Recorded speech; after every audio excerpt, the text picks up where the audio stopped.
Thanks very much to everyone for coming along today.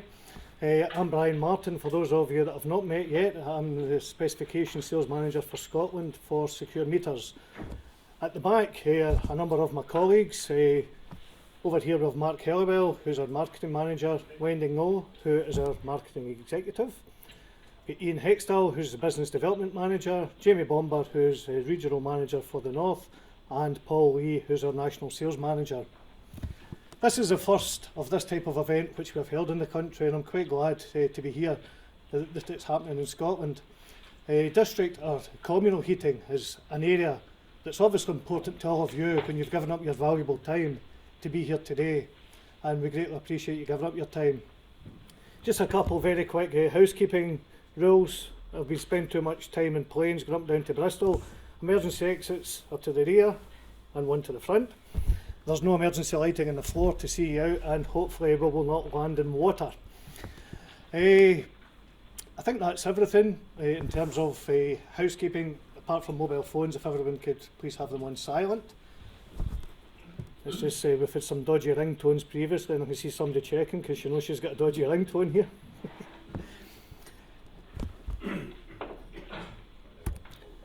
First thing I'm going to do, just as part of a brief introduction, is tell you a bit about secure meters. Some of you I know are familiar with secure meters, some of you may well not be. Secure meters are a family-owned company based in India, but we have a presence throughout the world. It may seem a bit strange having a slide up here that just shows people. We had a national sales meeting last week, and we had the head of UK, who's the third generation of the family that owns secure meters, and he was very much that you are secure meters. Secure meters are very much a believer that the people who work for them are the company. I'm quite sure many of you work for organisations with the same type of ethos, and it's an ethos which is very valuable and very important to secure. These people you see here are our operation in Bristol. I think the only one in the room is the one in the front left here with the dodgy brown trousers, who's sitting over there. Thankfully he's not wearing them today. The vision of secure meters: to be an enduring business that grows from profits earned fairly. That might sound a bit alien to the market that a lot of us work in, but that is one of the big driving forces of secure. From products and services that help users save, reduce energy use and live in comfort. The enduring business, as I said, at our national sales meeting last week, when Suket, who's head of UK, addressed the meeting. When I say addressed, it was very relaxed, very informal, sitting in a circle, and he was asking the staff what we thought of the company. What do you think the company stands for? He's the third generation of the family in the business, and in terms of enduring and sustainability, it's not a case we've got a 3-year plan, a 5-year plan, but his vision is for the next 5 generations of this family business, which is very, very encouraging when you've become part of that. Profits earned fairly. The one thing that came out of that as well is a fair market price. Price is something that's always paramount in any industry, in any company, but fair, in terms of a fair price for what we're offering in terms of product and service. And the important things: help users save and reduce energy use. That is the main reason why I'm sure most of you are here today, because that's part of your role, and why district or communal heating is very, very important to you. And as I said at the outset, it's very encouraging to see as many of you here today. The part at the bottom, the annual Smart Energy UK in Europe 2015 Summit, Smart Meter Data Management and Solutions Award. Secure Meters were the winner of this 2 years ago. And why is that relevant to you and your business? The importance of that in the data management is primarily the security. As part of the service, the security and the data communication is paramount. And the fact that we were awarded an award for that shows the importance of it to secure. The level of data security is paramount, and it's very similar that's used in the banking structure, so that is the importance that we place on it, and the fact that we have received that type of award shows the seriousness that we give to that.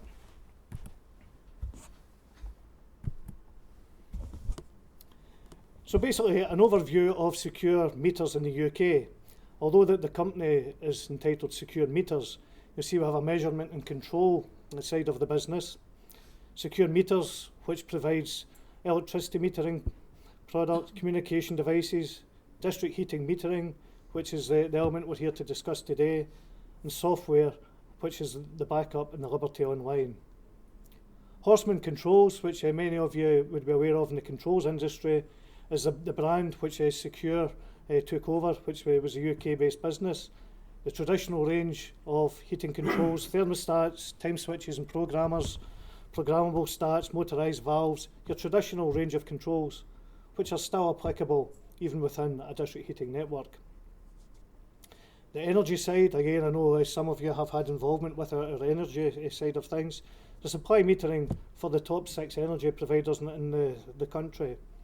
Again, electricity metering products, gas metering products, communication devices, which are obviously part of the smart metering range, software, home display and metering devices as part of the smart offering, and industrial control and monitoring devices.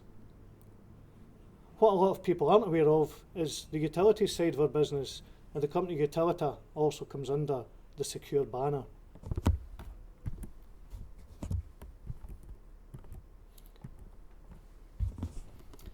In terms of the size of Secure, it's offices and manufacturing in India, UK, Australia and Sweden, but we have a presence in 43 countries throughout the world. I'm not going to go through this map one by one and go through everything, but so far we've got 500,000 Liberty meters in the UK and over 3 million smart meters, so it demonstrates the size of Secure and the size we are in the market. And you can see from the numbers and the other information that you have there, the ABB framework contract. And it shows Sweden at the bottom. Seawi is another brand which comes under the Secure banner, and they manufacture and distribute from Sweden, and they're also part of the offering in the United Kingdom. So you can see a massive map there, and Secure cover a large area of the world, most of the world, from the operating branches that we have. 3 million smart meters in the UK alone, as I've mentioned. Absolutely a phenomenal amount, and we are a major player in the market. In terms of communal or district heating, it's a huge industry, it's where the future's going, and I can now relax and sit down because I'm going to pass you over to Paul Lee, who's our National Sales Manager, who will carry on with the overview of the industry and the main presentation of today. So welcome to you all. I hope you enjoy this seminar and you find it worthwhile and enjoyable. Thank you. Thank you, Brian. Welcome everybody. I really want to thank you for coming along today.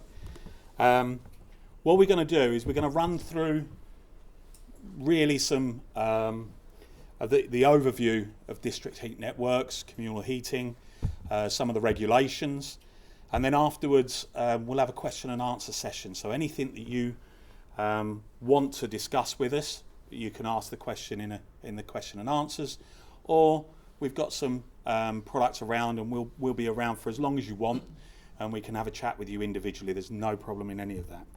I want to also, Brian didn't mention that we have one of our service and billing partners along with us today, Luke at the back, who's also going to give you an overview on one of our sites where our units are in, which they're doing the servicing billing for. So it gives you a little bit of an overview on what we're doing there as well. So it's not just us here. Key facts about communal heating.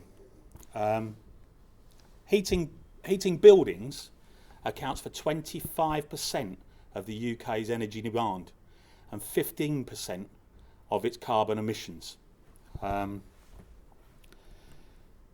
Space heating is by far the largest single use of energy and causes greenhouse gas emissions for buildings, accounting for 60% of energy and 40% of end-use carbon emissions for all buildings. Clearly, heating buildings is a major part of the UK's energy demand and has to be addressed. one of the things that we've got to look at is by 2025, all of the coal-powered energy stations have a production has to go.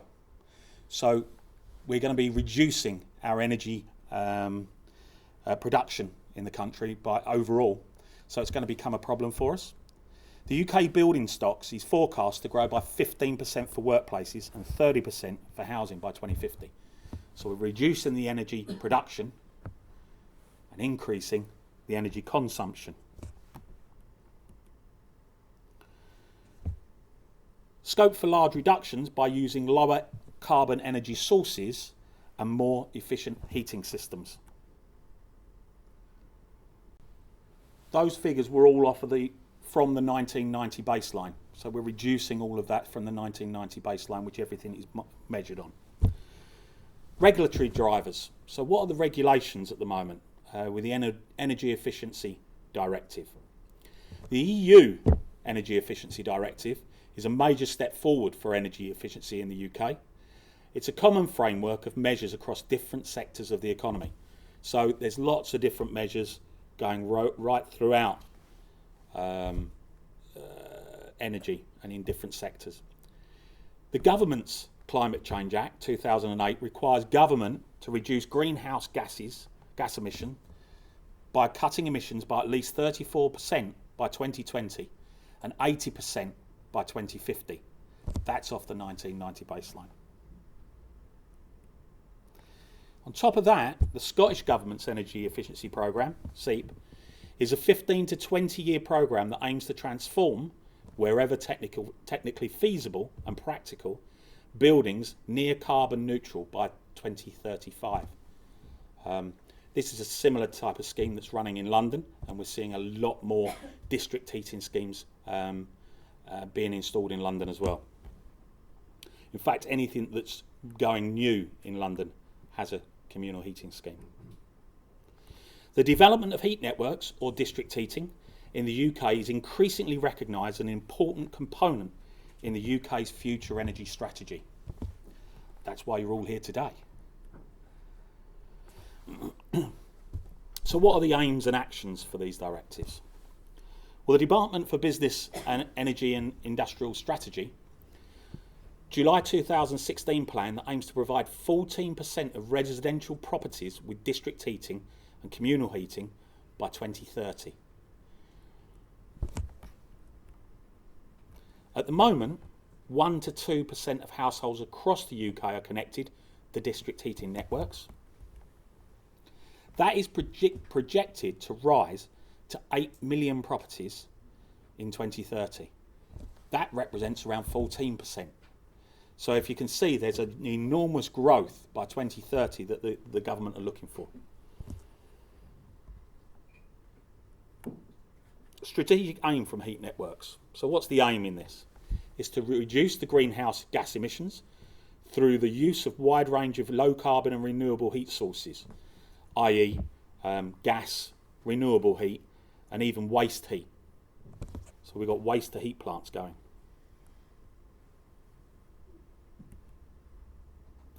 Is to improve the security of energy supply, diversify energy sources, so it reduces our dependency on coal and fossil fuels. Is to offer a supply of heat that is good value and can contribute to reducing fuel poverty. And long-term performance and reliability is the key in doing this as well. So regulations and legislation in this. What have we got to do? So this legislation, the Heat Network Metering and Billing Regulations 2014, this relates to the distribution of thermal energy from a central source to more than one final customer, building or location for the purposes of heating, cooling or hot water. This initially came into force in 2014, amended in 2015. What this means is that really what they want to do is measure everything for them. They don't want people paying separately and or communally for one heat source.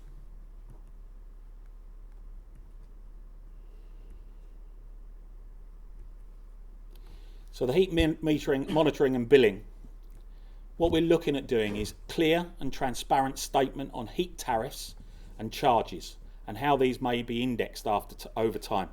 So what we're looking at here is that the end user and anybody that is interested in this, any interested parties, can see very clearly what the tariff is, any changes to that tariff, and how we can monitor this over a period of time. So it's not just a one shot at one moment in time. Metering at point of entry to each building and at each final customer. The way that networks have worked in the past is that it might be one central boiler plant, and certain local authorities have added stuff to the rent. So they might add £30 a month to the rent, whether that end consumer is actually turning that stack down 2 degrees to save some energy, or whacking it up to a tropical land in there. They're all paying the same. It doesn't help with fuel consumption, and it doesn't help with fairness. A clear understanding of prepayment system at the final customer, so they understand what they're paying for, they understand the usage of that, because they're being billed for their actual consumption. So what they use is what they pay for. They use more, they pay more. They use less, they pay less. An annual statement showing comparison of costs compared to other fuel sources. What that means is we can actually show them, we need to be able to show them, and this is a really important point, because we want heat networks to work. And sometimes they're not installed correctly with the right efficiencies. But what we want to be able to show is that if they were able to, if they were using conventional methods of heating, we want to be able to show the difference in cost between the two. So a heat network and the conventional heating side by side, and we can show them savings on that. That's what we want to be able to do. So the metering clause, energy consumption and related information recorded by a heat meter can be read remotely. Now there's different ways of reading it remotely. You can have a hardwired system, a radio system with repeaters, or you can have GPRS connectivity. These are ways of collecting that data. The metering standard is that all heat meters must comply with BS EN 1434. Parts 1 to 5. European Measuring Instruments Directive, MID, increasingly prevails. That's a catch-all clause in the Act, and is already used. It's a regulatory tool with heat metering markets. All new heat meters must be MID approved.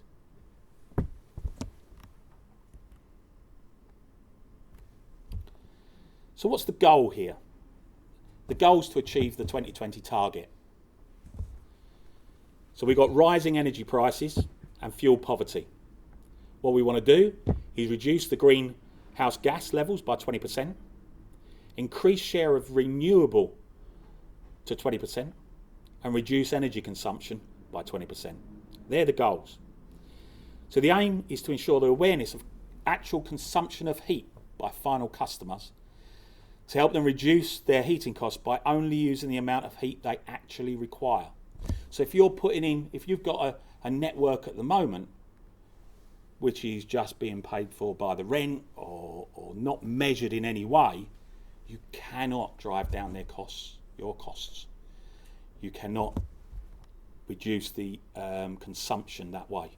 It just won't work. So the heat network regulations, obviously the emphasis is on district heating, lower CO2 emissions, lower running costs, combating fuel poverty, and delivers a high reliability from diverse heat supplies. As I've said earlier, you can use this on different types of products here, CHP, energy to waste. It can all be used to produce the heat supply. So coming into where we fit into this, we do credit billing as well, but the prepayment benefits, this is key. The risk of non-payment is removed. If you've got prepayment solution with your customers, the risk of non-payment is removed, and we'll talk about that in a minute. You can reduce historic bad debts in a fair way. You can set tariffs to help people, perhaps in fuel poverty, that have a debt with you, and you can help reduce the historical debts. There'd be no false disconnections, because what they're doing is the risk of non-payments removed because it's prepay. You're collecting back the historical debts in a fair way. Might be that it might be £1 every vend. You don't know. You could do 50p. That would be up to the person who is setting the tariffs, which would lead to no false disconnections. There's facilities of emergency credit and friendly credit. What this means is that, say it's Christmas Day, friendly credit, we wouldn't turn off their heat on Christmas Day. That's a bit bad, okay? There's also, they're halfway through cooking their turkey, the heat runs out. No, we wouldn't. That's something that doesn't happen. Emergency credit is maybe where they've run out. You can set a fee there, which you'd gather back over time, but they don't. It doesn't cut off straight away. Everything finishes. You can set these into the system. You can recover your fixed charges through a daily standing charge, which will be a minimal charge. And customers have full visibility of spend, which is proven to reduce consumption. This is the biggie. I mean, we'll show you in a bit. I mean, we have a green light and a red light on our pipet. The pipet is the display, and they can set what they want on that. So if they only want to spend a certain amount a day, they can set it in there. And if they're under that, the green light will come on. If they go over that, a red light comes on. They know they're using too much energy to what they can afford or what they want to spend. So the Liberty Connect 100 payment solution, our solution. The Liberty Connect 100 is a payment solution designed to have minimal running costs whilst not compromising security. That's a big one.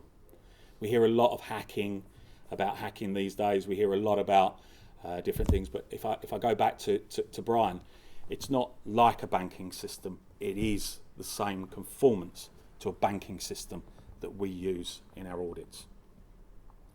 Each Liberty Connect 100 meter maintains its own energy account.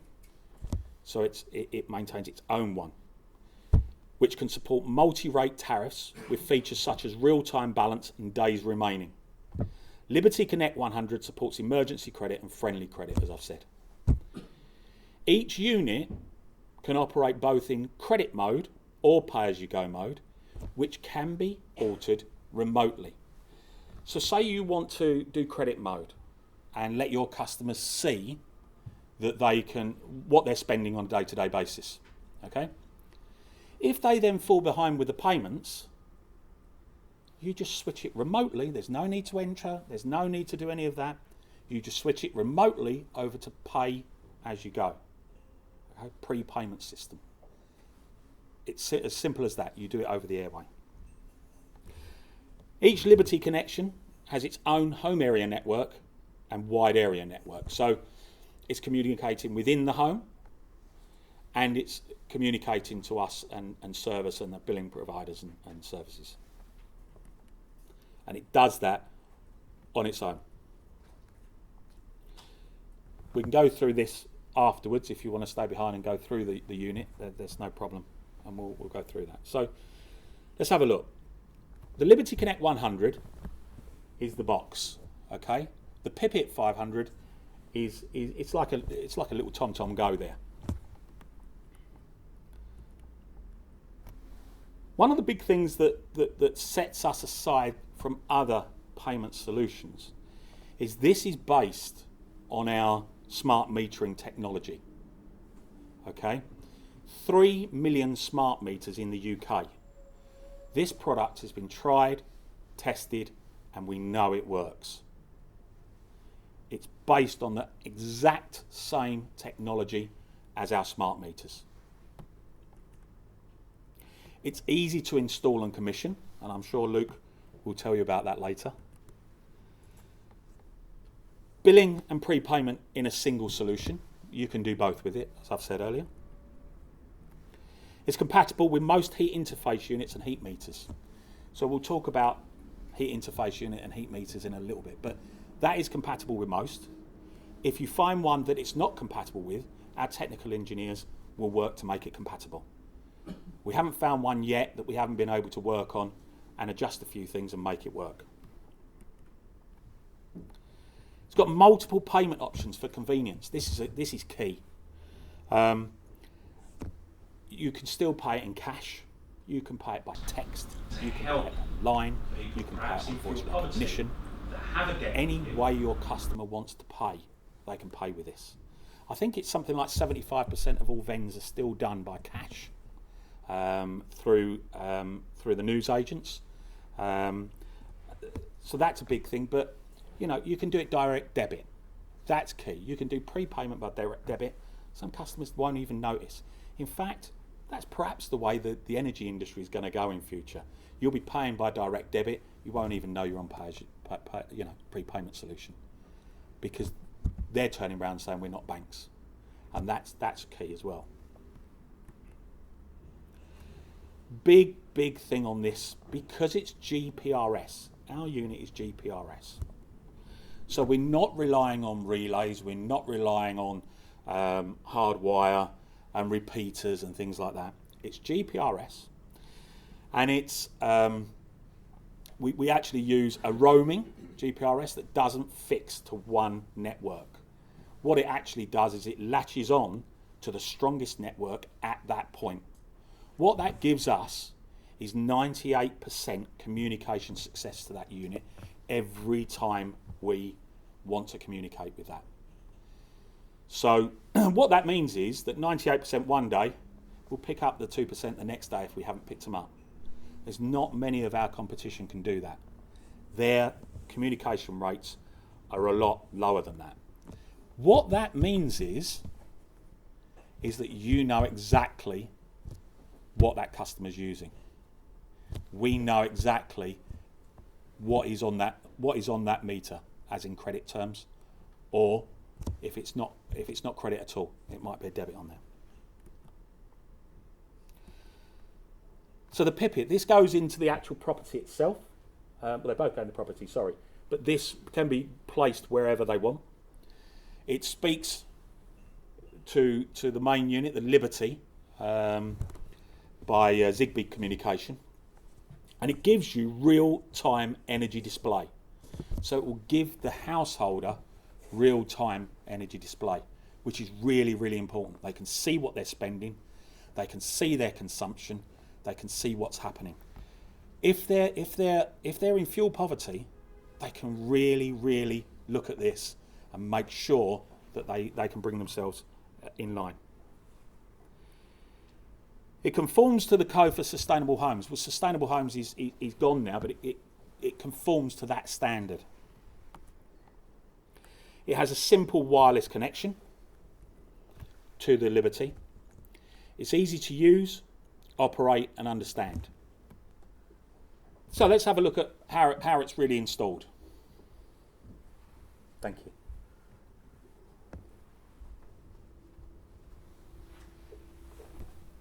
So, it attaches itself with a heat meter and it reads the flow and return.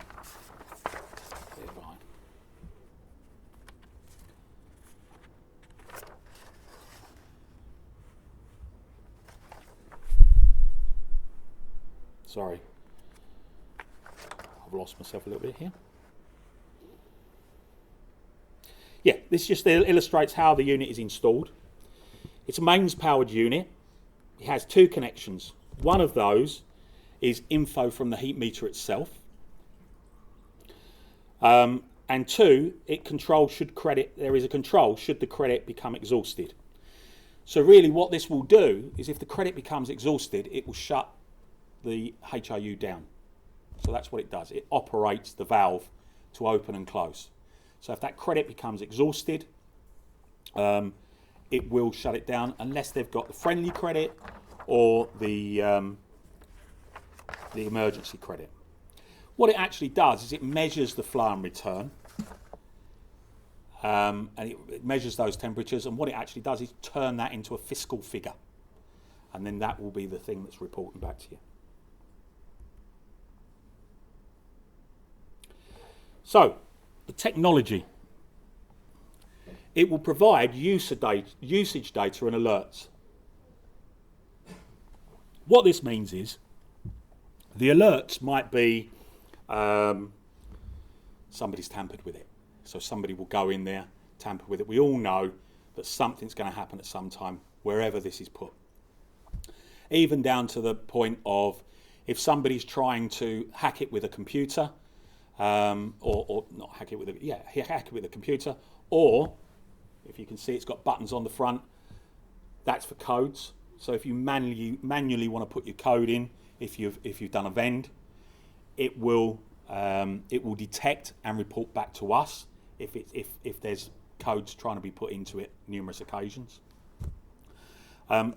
Even if you take the front off, start to try and take the front off, it will report it back and it will alert. Lost vend codes can be resent. So if we haven't picked it up or something like that, it can be resent to it.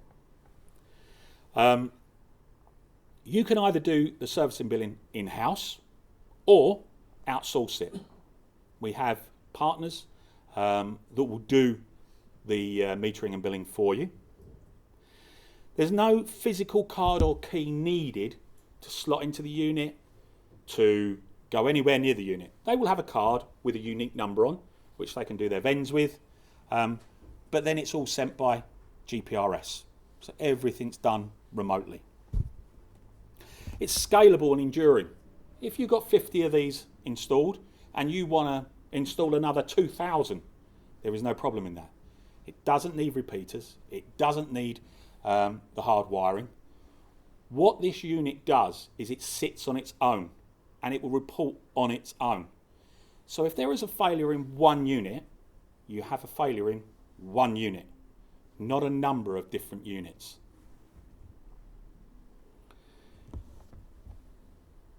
It's open protocol. We call open protocol. We have different suppliers, different metering and billing partners, and if you're not getting the service, or if you're using things in a different way, it's got an open protocol that you can change, which gives you the right service. What this gives you is the ability to actually be happy with what they're doing for you. It's a bit like competition. There's competition in the marketplace. It makes everything better. We feel our metering and billing suppliers, our partners, are the best in the market at what they do. Okay? And the reason for that is because they compete for the business and they want to give you the service. And we have some very, very good relationships. That's why we've got one of them here today to talk you through one of our installations. It's a robust platform, as we've spoken earlier. It is exactly the same codes as banks. You can't get into them. Choices in operation. What that basically means is that there are different ways that you can do the vends. There's different ways you can use it. There's different ways you can set the pipet up. The codes are meter specific and can be only used once. So if they go and do a vend, you can only use that code once. It's very specific. You can't use it again. You can't. You can't use it on two different units. It uses secure AES 128 encoded vends. This is bank status. As I said earlier, Codes can be obtained from a variety of sources: a retail shop, call centre, telephone, internet, direct debit. Used for new build or retrofit installation projects. We can do both. That's a big thing for us. Some of our competitors specialise in new build. We can do both. Because it's GPRS, it's easy to install in any of the applications.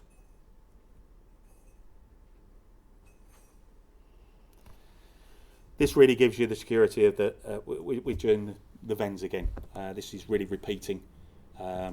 It's a slide to show you how simple those VENS are. So it all reads through the GPRS signal. Whatever way you do it, it's sent through GPRS. One of the big things about our VENS is they are almost instantaneous. There are some units out there, prepayment solutions, that is next working day.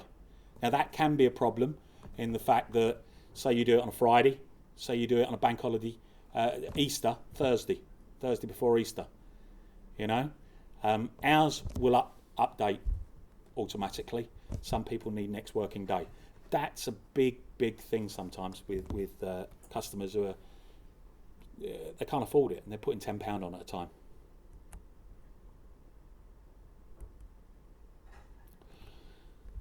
So it's manufactured using highly secure keys. And we say keys, that's the codes that we're using. Gives you peace of mind. We're a worldwide company with world-leading technology. I think in actual fact we're number one now. Is that right, Ian? On smart meters in the UK. I think I heard the other day. Yeah, meters installed. So the smart metering technology, and you know how smart metering technology is taking off. Our back-end system conforms to ISO 27001. That's all about data protection. The encryption, AES 128, which is a bank encryption. We have disaster recovery systems in place. So if our servers go down, it will switch automatically, instantaneously, to another backup system. You won't lose anything. I'm not going to go, this is a bit busy and it's a bit small, but this just gives you an idea of what you can see as a remote monitoring tool if you want to. So this will give you how many installs are there. It will give you financial information on the individual properties. It also gives you alarms and alerts on the tampering. So that will come through here as well.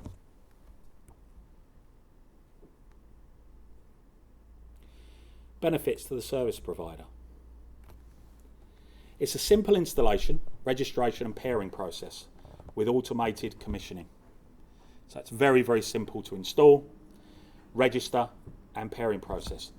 These units here, when we're saying it's very simple, what tends to happen is on some units that you might buy, it's already paired with the property. So you might have 200 units in a warehouse, you've got to search for the one that goes into that property. This particular product here, they are not paired with the property initially. The pairing process is done at commissioning, so you can install the unit, you put the code in, it's paired with that with that property, and the automated commissioning, it will check for the best signals, it will make sure everything's right. Full change of tenancy process. What this means is, if a tenant moves within your authority, and you have our meters in place, whether they've got a credit or a debit, you can move that with them. So if they are repaying a debt, that can be moved to their new property. If they've got a credit on that old meter, it can be taken off of that and moved to the new property. All can be done remotely. As we said, remotely switchable between credit and pay-as-you-go. Alerts for potential tampers and misuse. Wireless communication reduces install costs and potential wiring issues experienced with some networks. So, as I said, some networks require repeaters. if you have a repeater, if that repeater goes down, there might be 40 metres the other side of that repeater that you're not going to get any reads from. That can be disastrous if you're not collecting money. You can change the tariff remotely. Remote fault finding and diagnostics on there. We can tell if something's going wrong with a meter quite easily, and it will tell us. Automatic debt recovery. You can set it up. As we say, we feel it has to be done in a fair way. You will feel that as well. You can't charge people more than they can afford, so you can set that for them. So what do the tenants get out of this? Full financial clarity.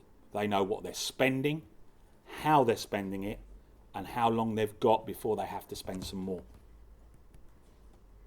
Because it's got real-time data for them on that pipet. It tells them exactly. If they want to turn the heating down by 2 degrees, they will immediately see the difference in the consumption. It tells them the number of days credit remaining displayed. So what that can do is if they're adjusting the temperature again, they can elongate that process. No out of hours disconnections. Until that's out. That viability tool will give you an answer. The unit will not shut off if there's emergency credit or friendly credit available. What it does give them though is a 12-month record of consumption. It's a rolling 12 months. So they can see how they've spent, how they might be able to change what they're doing. They may well be able to adjust the whole way that they're using their heating to save them money. Because from that, they've got detailed consumption data to help budgeting and energy costs. As I say, what we're going to do afterwards is a question and answer session from you. What I'd like to do now is hand over to Luke, who is from Sycus, which is one of our partners, and he's going to go through a case study of Grove Village in Manchester, where they've installed our units, and he'll be around afterwards as well to answer any of your questions. Thank you ever so much. So I'm here to talk to you today about Sycus, the partnership with Secure, tad little bit on regulations, and also the Grove Village case study, which is a retrofit project of 511 properties. So first of all, I'll tell you a bit about Sycus. So we're a UK-based company with an award-winning CRM billing system that's cloud-based. Essentially, as a business, we encourage housing associations, councils to in-house their metering and billing. So instead of doing the historical outsourced solution where you give all the control to someone else and they just pass you the money, we actually empower you to do it yourselves. You can do it at a lower cost, you can provide better customer service. And in the past, you know, there's been a lot of customers and clients that have wanted to do that, and they've never had the knowledge, the technical ability, or most importantly, the software to be able to do that. So that's where Sycus came about and said, well, actually, why don't we give them the knowledge, the software, and the technical ability to do it? So we're not a software business, and we're not like Microsoft and give you Microsoft Word and say, good luck writing your letters. We are billing experts as well. We have in-house billing experts that give you advice on how to deal with queries, complaints, and how to generally run your communal and district heating systems in terms of billing. We provide solutions to 20 councils, housing associations and private landlords with multi-utility management, and we generate in excess of 10,000 invoices monthly. We're also taking this outside of the UK as well, to Sweden and Dubai first, where there's a market for this particular model. I just mentioned we are owned by the Minar Zena Group. They are a manufacturer of heat meters and water meters across 90 countries, with about 2,500 employees across those countries. This is quick. I know Paul's covered it on the regulations, but I just wanted to give you my quick spin on it and how we help with organisations complying to these regulations. So First of all, they came into force 2014, as you know. And I'm just going to bullet point how I see it quite simply, because we could talk about this all day, and I'm sure a lot of you have heard about it and are probably quite bored of it, especially the ones that have to comply with those here. So first of all, notify. So you have to notify the NMRO, DEC, BEES, whatever we're calling it now, by the 31st of December 2015. There's still organisations that haven't done that, so we advise that that's done as soon as possible. They have said, we work with them quite closely, BEES, is they're not going to go around fining and shouting at people, but it's just a polite nudge to say, let's get this information in there. And that's about your heat networks, how many properties, where the meters are installed, output of boilers, all those type of different things. That's going to give us a clearer picture of what we actually have, because no one really knows how many of these metering points, dwellings, systems are in the country. The second part to that is the viability tool. The viability tool got suspended because 99.99% of properties weren't going to comply to this, so weren't going to need metering, so the whole thing was a waste of time.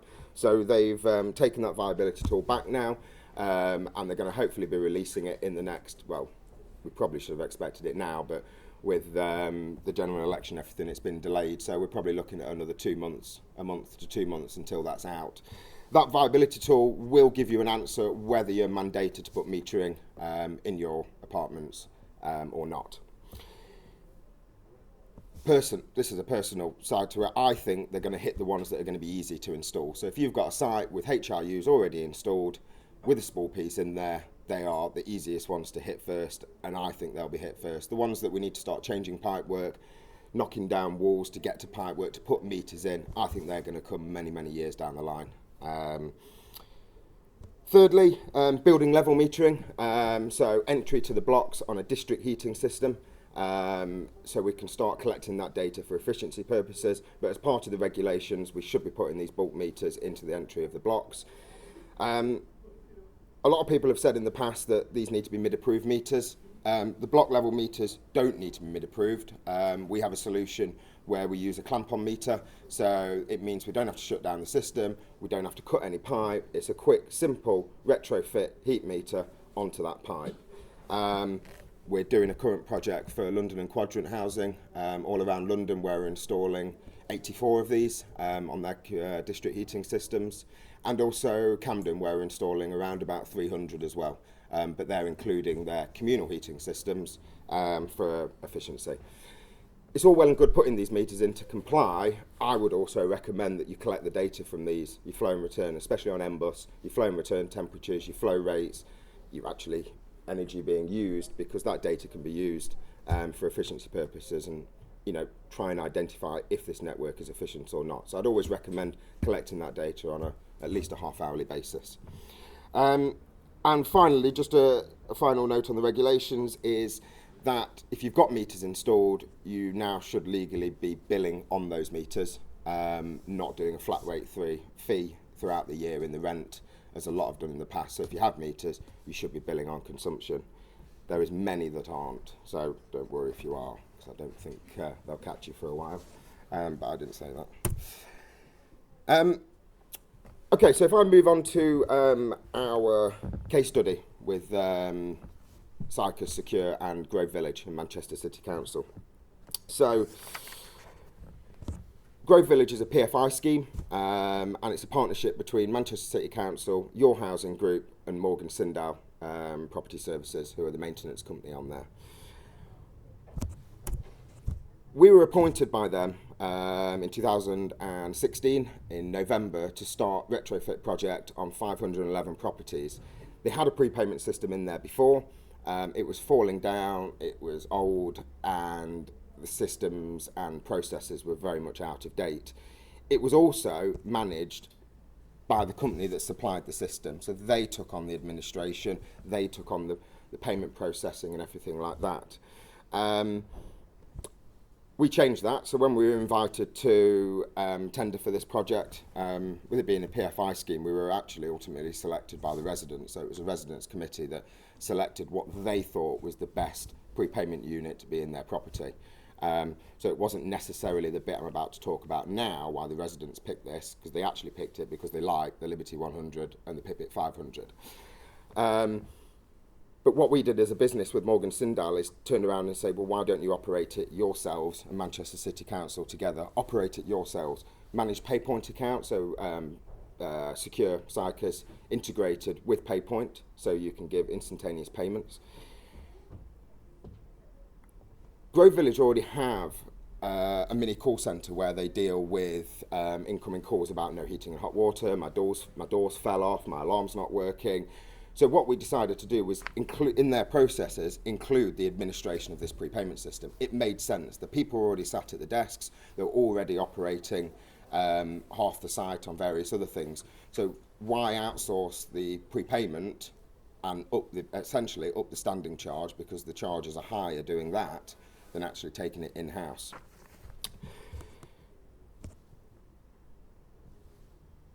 I'm just going to now come on to the Liberty 100 and the Pipit 500 and why we feel the residents chose this particular system.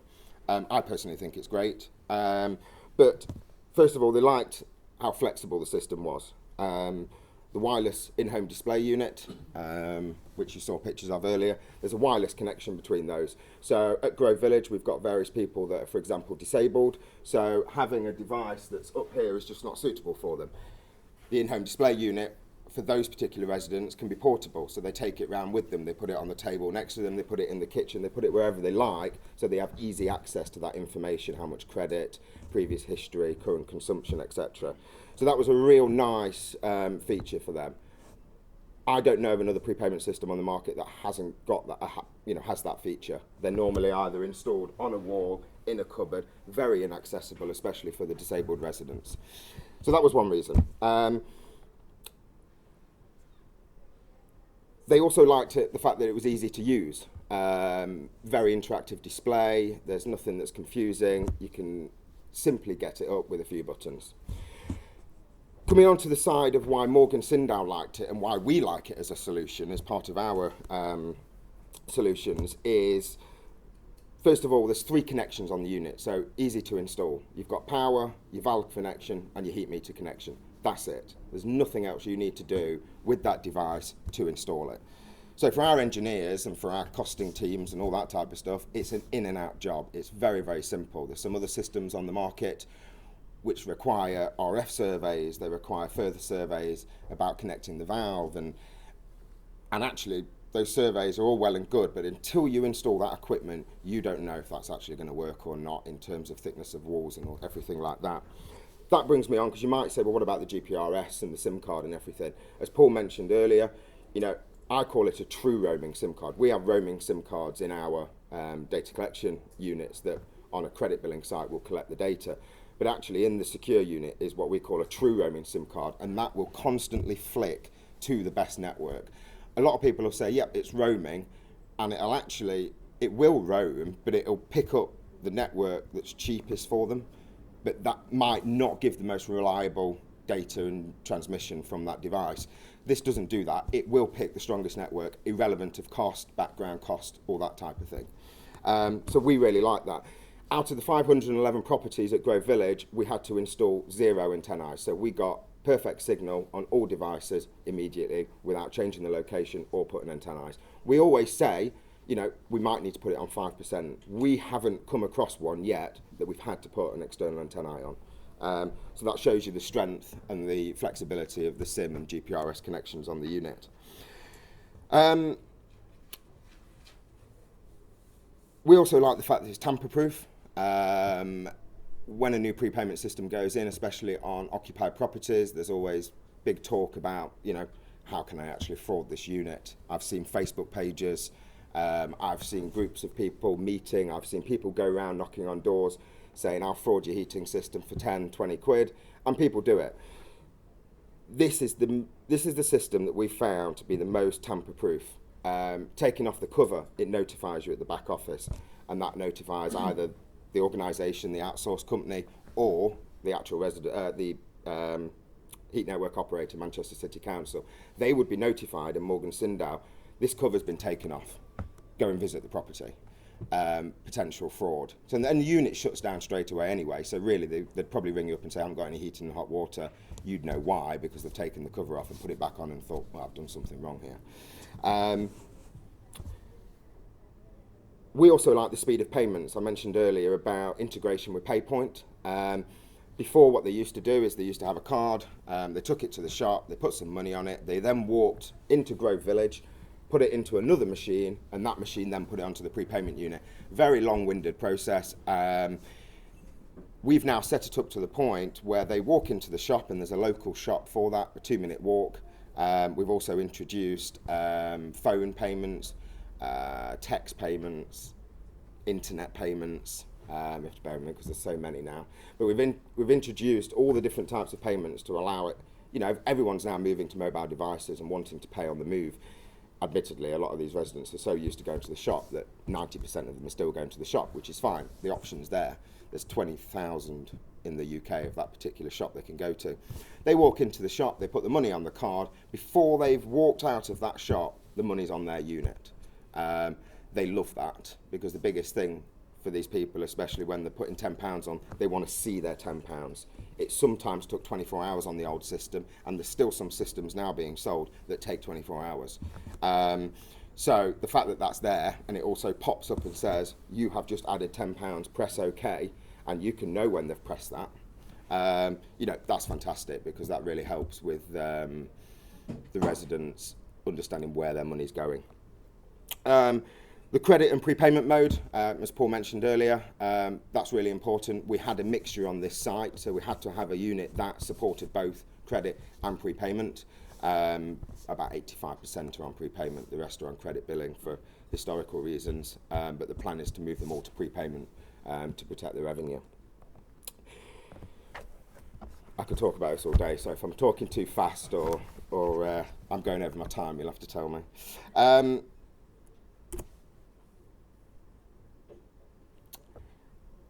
I'll talk now just slightly, just a bit about the installation side. So a TLO was employed, so we had a tenant liaison officer on site, and that meant access was freely into all the properties, well, as free as it could be.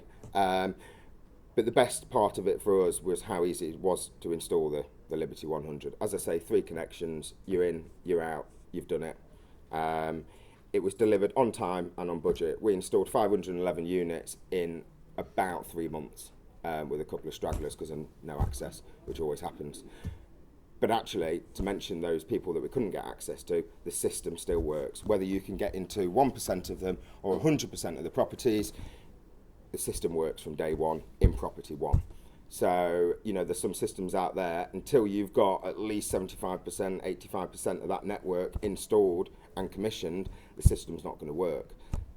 This works, and that's what we liked, because we couldn't have a situation where these people had a new unit installed and were wanting to use the heating and hot water and they weren't being charged on the prepayment basis. So that's one reason we also chose this unit, and as part of that we now include that within our prepayment offering, is the secure solution. There's a point on here about the success of the system was seen over Christmas 2016. So we finished in just at the end of November, the start of December, and there was no response calls or an increase in understanding. Yeah, okay. So we could see more information coming back from this system than we could see before, because we were using MBus as well. So we were looking at flow and return temperatures. We were looking at that data regularly, and they were also seeing their usage as well. I had one particular tenant I was on site that said, oh, what you've put in doesn't work, it's over recording because I've put £5 on and it's gone. So we went to there and I showed her this device and she went, well, what's this? And I explained it to her, and I said, well, what happened on Tuesday? And she went, oh yeah, I had a bath and my daughter had a shower. I said, right, so, but you said you haven't used your system.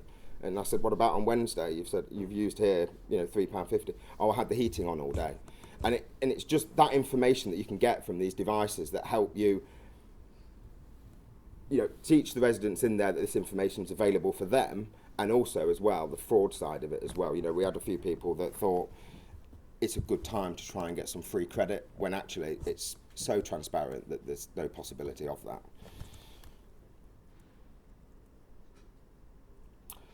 The last part on here, I've already spoken about that, but the prepayment and the credit billing consumers are managed through our Mabdeck software. So it's called Mabdeck, Metering and Billing Deck. It's an online portal that's fully integrated with Secure, and it allows them to manage it. The big word I'm going to use now, Paul mentioned it earlier, open protocol. That's one word for it. I also use transferable protocol. We're big believers in transferable open protocol solutions, because if you historically you buy a box, you have to use that supplier for the ongoing management of that device. So you have to pay their ongoing fees. If you don't, they'll turn the unit off, nothing will work.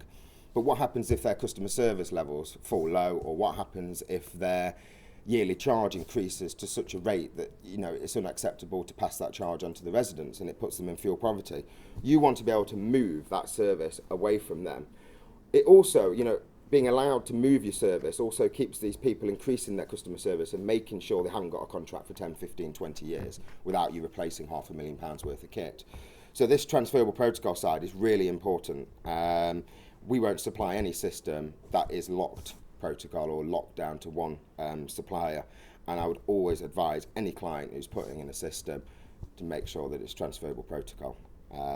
Because then when you want to say goodbye to Sycus, because we've had enough of you for whatever reason, you can move to company A, and once you're sick of them, you can move to company B, and then eventually come back round to Sycus if you want. But, you know, the option's there. The option's there. Finally, I'm just going to talk about the three options that Sycus have. We've got Sycus OpenPay.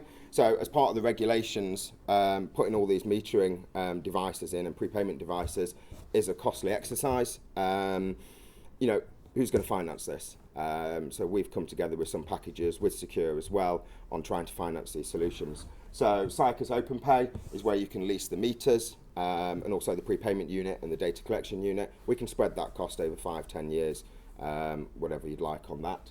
Sycus OpenPay Plus, that's OpenPay plus the Mabdeck software as well, so you can operate it in-house. That's charged on a monthly basis, so the cost is spread, and actually most of our costs should be included within the standing charge anyway. And then finally, Sycus Maintain.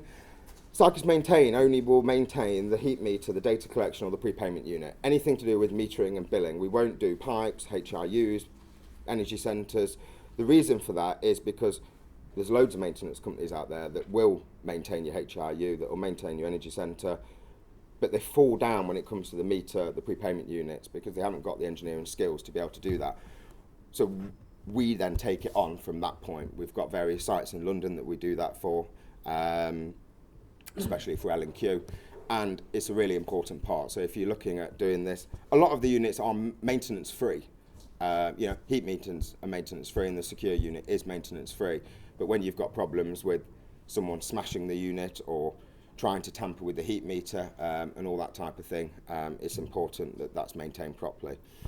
I just wanted to mention one thing I missed earlier, because I think it's important. When you install, the commissioning process is that robust that you cannot leave that property with that unit not working. So it will check your M-bus connection or your pulse connection to the heat meter. Have I got that? It'll check the flow rate as well. So, you know, we had a couple of engineers that put heat meters in backwards, so it was the opposite way around, never going to consume any heat. We were getting a minus flow rate.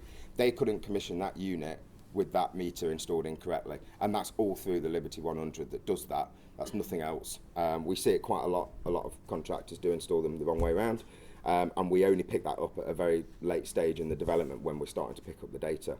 So instead of multiple engineering visits, you have one visit from the installation team, because you can't leave without it not being installed correctly. You also have to clock a kilowatt. It also checks your GPRS strength and everything like that. I just thought that was an important part to mention. And that's it. If that was okay?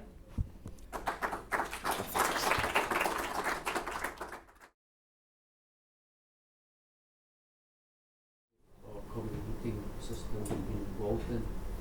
Are there any examples of these that are high level we can be made aware of? I think probably one of the, I can't remember the smallest, I think we've done some very small projects. 12 I can think of. I think we have a dozen, but I think there's one we did in Port of Leith over in Edinburgh that That's slightly different as well. That's not a prepayment project, that's a sheltered housing project. I think that's about 14 properties at the moment. It is run off a CHP there, gas-fired, just gas boilers actually. And we've also done one for Link Housing up here that utilise biomass. And I think that those properties were part of Stirling University. But to be fair, the way the unit's set up, 3, 4 is Yeah, it entirely doesn't really matter because they're obviously all volume adds economies of Yeah. scale, but I mean that's probably for another discussion, you know. Yeah. So technically, we can do one. We could also do a few thousand. They're As better. illustrated by what we've done with the smart meters. Do trials, can't we? Smaller, much smaller. Yeah, of course it can. What makes you ask that question, Upton? No, just because the district heating, common heating comes up an awful lot, and we do a lot of master planning, and a lot of legislation is now coming through, not necessarily being applied yet. The general understanding at a very basic level, even planning level, is that district heating is district heating, and it's not necessarily a scalable thing. We fully understand that, of course, it is, and it starts off. I think at there's small two ways of looking at it. scale. There's district heating and Yep. communal. Yep. So I'd say most of the schemes that we've worked on have been communal, where the energy source is within that building or within a couple of buildings, not what you'd probably call true district heating that is citywide. District tends to supply commercial properties primarily. I mean, I'm from Southampton, and we've got one of the first schemes in the UK that's particularly geothermal, and that's mainly commercial. All the shops, the university, hospital, etc. are on the scheme down there. A few Yeah. domestic. No, that's useful to know. It's just that it would be quite good if some of that information can make its way back to the Scottish Government and local authorities, because the expectation is that it is district heating, and we don't really differentiate between the two. And that means that in a lot of cases we're asked to prove if a development can work at this I think stage. if with you want to district share, heating, or anybody wants and to they share the simply don't details with me, understand Yeah. I've got what a it is. presentation. I've got a presentation that I put together for as a training presentation for our team that explains the difference between communal and district, and etc. etc. So I'm quite happy to share that. I don't need to see that at Scottish Government. Oh, okay.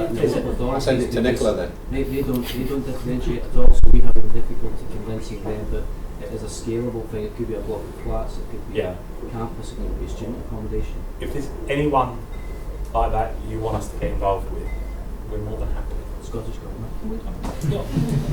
If it's gonna help you, look, there are companies talking to local councils, authorities, bodies, whatever, all over the country, and when they're doing legislation and things like that, they need industry voices. We don't mind doing that. Yeah, that sounds good.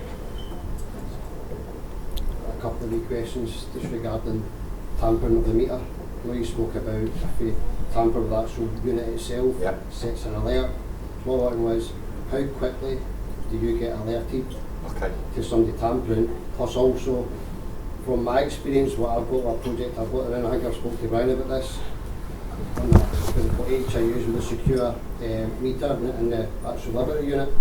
But they're not actually tampering the unit, they're actually tampering the actual valve. The valve. By bypassing it, so it shows a flow rate. Some tenants are doing it when they've just put a wee fiver in to show that they've topped it up, but they're Right. still bypassing the Using valve. using our unit, what you say? It's an HIU, not by use, but the Liberty unit is by secure, which obviously Brian pointed out when I had in a training room. Okay. Right. So how quickly do you alerted from that? When I people think actually tamper maybe- the valve? From what Paul's just whispered to me, you're talking about our what we call Gen 1 product, Mhm. which didn't have the same level of tampering on. So with this solution, I think we're only here really today to talk about this and not historical.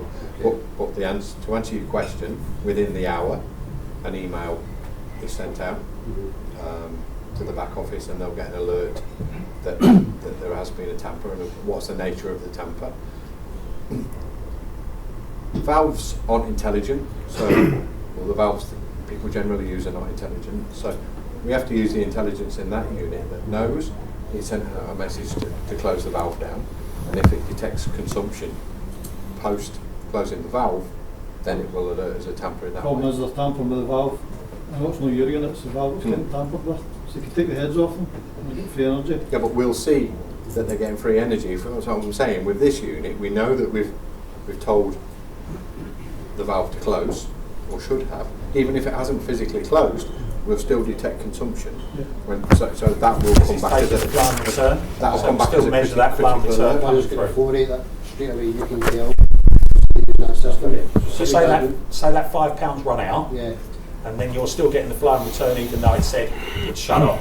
It will then alert us within the hour that the consumption is still there, even though we've told it to shut. See, current legislation, just we talked about forced disconnections. So obviously, the situation like this housing association is in at the moment is that it's taken 7 to 9 months before we can access the house to do a forced entry, and by that time they've maybe ran up over £1,000 worth of debt. So see, actually doing a forced connection, is that something legally you can do now and do it straight away, or is there processes and procedures you need to go through before you do I that? think you'll find that changes between authority to authority and what their lawyers say. Probably tenant That's- agreements as It's well. exactly the same as cutting the gas off for somebody. Mhm. There's one local authority in Somerset that will say, we go around there and just shut it off outside and get British Gas to close it all off. And there's another authority going, no, our lawyers are saying it's against human rights and we have to do this, that and the other. Depends. It really depends on the legislation within that local authority rather than a countrywide thing. That's what I've found. I think that's Back right. To, like, just to the Gen 1 Liberty unit, Yeah. do you have the facility to disconnect that remotely? I think now? you can send. Just from one I think you can send a code to it to tell it to close off. Yeah. straight to Liberty unit? and The shut it major off? difference between that solution and this solution is the communications. Right. So on that solution, it had a SIM card, but it was primarily one-way communication, whereas this is always on two-way communication. That's why you get the alert straight away if there's someone tampered it. You know. Obviously, I hesitated when I said about if somebody's tampered with the valve, because Yeah. you've still got to detect that consumption after the valve's closed, whereas if someone takes a cover off, that's instant. There's a few other critical alerts that we have. For example, somebody, as Paul mentioned, if you're keying in codes randomly, if someone tries to break into Engineering them. codes. Sorry? And engineering codes. Any codes. We don't have engineering codes as such with this, but yes. I knew up there they were Yeah, they are. special engineering codes. Yeah. Any codes, this will detect. I think going forward for clients, there's some that's total tamper proof, including your unit and controls, Yeah. which there isn't currently. I don't think you can ever completely eradicate. All you can ever do is do your best to detect tampers. And do it quickly and more efficiently. Yeah, rather than wait. the way that we deal with it now is obviously very efficient. I mean, quick story, I was doing a demonstration in our Winchester office to a consultant, and we took the cover off in the unit, and somebody from the Bristol office phoned up and said, why is the cover off of that in front of the consultant? And he said, you've stitched me up. But no, it just happened to be that the alert goes that quickly on a cover removal. The same goes with magnet detection. If somebody puts a high-powered magnet next to it, it'll detect that and see that as a potential tamper. And if you know that stops things like water meters, etc. One more question Yeah. regarding this. So see the ones that are installed now, the Generation 1, is it easy enough to upgrade it to this more robust and more... It is, but remember the communication between the heat meter is different. So on the old Gen 1 kit, it's a pulse. Right. This is M. But we can do pulse on this, but you don't get the flow and return temperature data that we're seeing more and more is valuable to people in terms of building efficiency as well and Yeah. network efficiency. So you get consumption through a pulse, and you could do it that way. And the heat meter itself is probably only a pulse-based heat Yeah, meter so it's a rather wee than. sharky one that sits inside the unit. Yeah, yeah. The I ones think that I are probably little- know what you're talking about, Yeah. where you're talking about now. Told you. Obviously moving forward I want to try and, because obviously it's still a project that I'm involved in, obviously there's issues there with the housing and how to... What we'll do Well, is can we have a chat? we'll have a chat offline with you, Yeah. and then let's have a real look at that particular Okay. project and see what we can do for you. Okay. There's always something we can do. Yeah. Everybody for now? I just have a quick question. See the installation of the system, it doesn't affect the balancing of the district heat or communal heating system at all, does it? Balance as in, As in, basically, I'm getting told by a contractor he can't commission the heating system until the GP meters go in.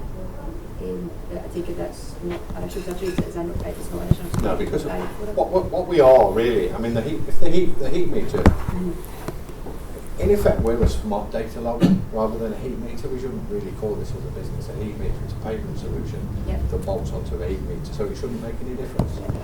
As Luke said, as soon as you connect it, you can go live from that moment. You don't have to wait till the whole network's done. I mean, if you think about the smart metering rollout, where every install we're doing pretty much is a retrofit in an individual house that's not reliant on the next door neighbour. So it's based on that same technology, is it? So does that answer your question? Yeah, Or no, I just wanted clarification because the contractor's trying to kind of pull a fast one by delaying the project. Would he? Would you're he not talking look about at- our solution, you're talking about something else. It is a secure meter. Yeah. Oh, is it? Yeah. I think as we'd spoken, the flow meter's in place in the system, isn't it? So the flow meter's in place, so that doesn't in any way hold up the commissioning of the system. As has been explained, our payment solution just taps into information that the flow meter's providing, so that shouldn't in any way hold up any commissioning of a Is system. this a new build or a retrofit? New build. Yeah. Anybody else? Okay, well, just very briefly to sum up in a couple of points. A number of you have travelled a distance to come today, which we really appreciate you doing. We've got a variety of people with interests in communal or district heating. We've got developers, contractors, consultants, housing associations, local authorities, and everyone's got a different view and best way of doing things, and we're more than happy to work with you all on how we can best advise and how we can best assist. As was touched on as well, if you're looking at putting a system in, if you want us to speak to the tenants when you're putting it in, we're quite happy to do consultation meetings with your tenants to advise them that what it's going to bring to them as well. The point that Luke brought up about open protocol, and he mentioned about changing tariff, if you change from one payment provider to another, the important thing with our system is there's not a charge for doing that. We don't charge you to change tariff. So as Luke had said, if you fall out with Cyclist, want to go elsewhere, there's not a charge from Secure to do that, whereby there is with other providers. So again, that's something to be aware of whenever you're looking at it. We've spoke about improving the carbon footprint and the likes, and we've spoke about communal and district heating. To improve that further, obviously you have controls within the house and what they can offer. I'm not going to labour that in any way. As you see from the screen, we've got a new generation of controls coming out, which is aimed at local authorities and housing associations, which as well as providing smart controls for the tenants, it provides monitoring and overview for the local authorities and housing associations. So we do intend to hold a future workshop on that, and hope as many of you as possible. Some of you have already seen that, and we hope as many of you as possible would come back to have a look at that in the future. So again, we appreciate your time, is extremely valuable. We appreciate you've all got lots to be doing, we've all got busy jobs. Thanks very much again for coming along today. We've got lunch to be served outside the main room here. We've got one or two product demos which will take place in here. If you want to spend some time having a look at the products, if you want to speak to us about any specific projects, any further information you need, all the ones with the secure badges will be around in here. But please feel free to mingle, feel free to enjoy lunch. Thanks very much for coming today, and we hope it's been informative and useful for you all and worth the time and taking and joining us. So thank you very much. Thoroughly enjoyed today's conference seminar, very informative, and hopefully we can do some business going forward. Nothing specifically other than just a better understanding of what's available in the marketplace and how the market's been driven. Yes, definitely, yeah. There's so much more to learn, so things like this is a good eye-opener for people. I think it was very informative, and a lot of the aspects of heat networks that local authorities tend to ignore, is the kind of post-occupancy metering side of things, is something that we quite like to focus on, and the event was really good to kind of clear up a lot of the misconceptions that we have, so very worthwhile attending. To know that there's a product that's kind of innovative and something that we can look into in the future, it's been helpful to know that that market's kind of there and it's growing. It's interesting to see something that's so up and coming and how we can put it into practice and use it within our organisation as well. My name's Mark Hamilton, I work for Springfield Properties. I'm Head of Architectural Design. I found the event very useful. It was a good insight into the various systems available, and to be honest I think it's a growing market in Scotland which has not yet taken off, so I'm quite encouraged by a lot of the stuff that's happening mainly down south, just to see how that pans out in the future.